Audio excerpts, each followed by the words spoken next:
this segment we're gonna play a little game. It's called long or short. Okay. And you're gonna tell what are you gonna long or short. Okay. Okay. And these are kind of my personal opinion, not the opinions of the fund, not also financial advice. Yes. All right.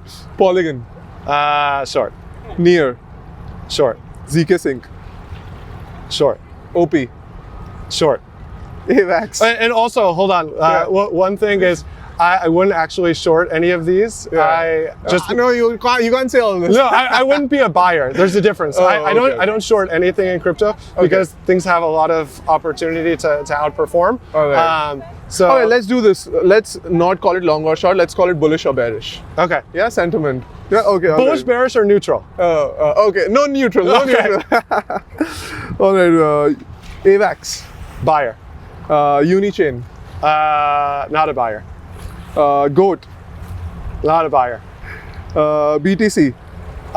So I actually am bullish on Bitcoin, but my fund looks to give differentiated exposure to folks. So I don't invest in Bitcoin and Ether in the fund, but I'm definitely very bullish on Bitcoin. All right.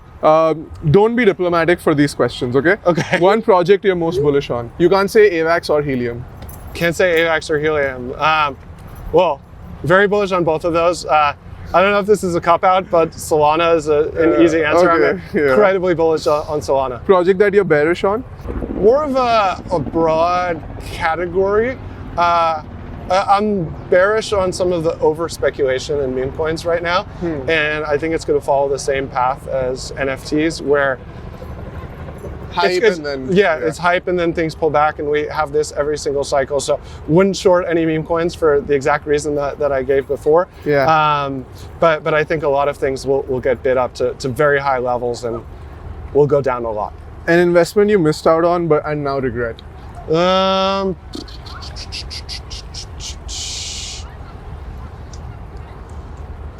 Well, that's one of the nice things about liquid markets, because you're always able to buy even if you miss the opportunity. All right, something from your coin fund days. So we went through the diligence process, and it didn't end up getting over the line on a couple things. One of them that I very excited about is Jito. Okay. This was before they launched the token.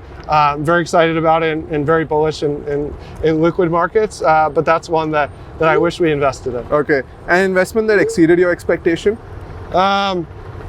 Well, when I initially invested in Ethereum at 12, I thought it would do really well, but I think especially in that 2017 period, did a lot better than I expected. What's a deal breaker when you're investing in a founder?